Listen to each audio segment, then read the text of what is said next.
સીતારામ, જય માતાજી। સ્વાગત છે તમારું મારા યુટ્યુબ ચેનલમાં। આજ તો આપણે બનાવીશું મમરાની ભેળ। તો તમે મારી ચેનલ ઉપર નવા આવ્યા હો તો મારી યુટ્યુબ ચેનલને સબસ્ક્રાઈબર કરી દેજો। જય સીતારામ। તો આપણે બનાવીએ ભેળ।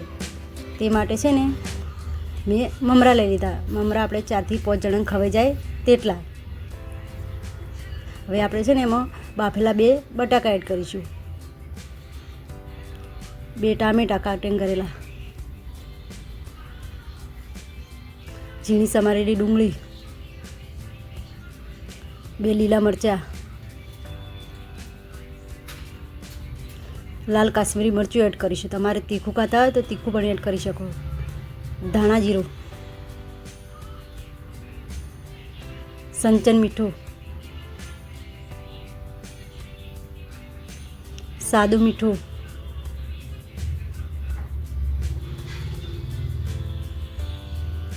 સેવ નાખીશું,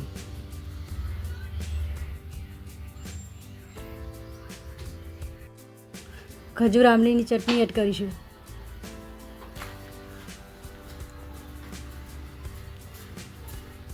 લીલી ચટણી એડ કરીશું। તમે લીલી ચટણી ના નાખો તોય પણ ચાલે। ટામેટા સૂટ એડ કરીશું,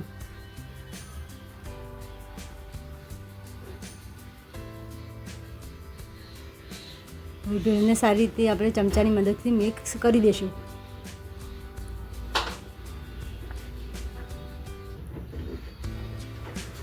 તો જો આપણી ભેળ સારી રીતે મિક્સ થઈ ગઈ હતી। હવે મેં એમાં કયા કયા મસાલા લીધા તે ટોટલ તમને બતાવીશ।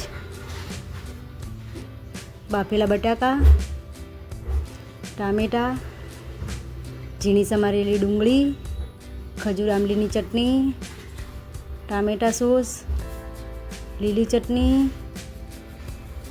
લીલા ધાણા, સાદું મીઠું, સંચન મીઠું, લીલા મરચાં, ધાણા જીરું, લાલ મરચું કાશ્મીરી, સેવ, 4 થી 5 ડીશો બને તેટલા મમરા લઈ લીધા હતા। હવે આપણી ભેળ બનીને તૈયાર થઈ ગઈ છે। હવે ભેળને એક ડીશમાં કાઢી લઈશું। તો તમને મારી રેસીપી કેવી લાગી મારી યુટ્યુબ ચેનલને સબસ્ક્રાઈબર કરી દેજો।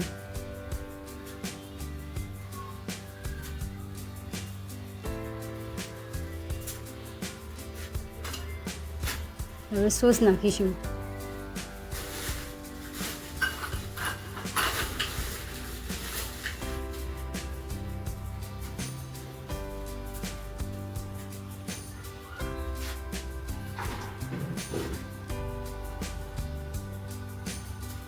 સેવ નાખીશું,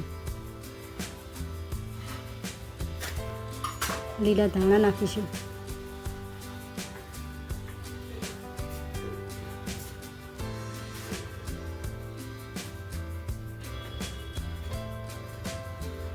જો આપણી ભેળ બનીને તૈયાર, એકદમ લારી જેવી બનીને તૈયાર થઈ ગઈ છે।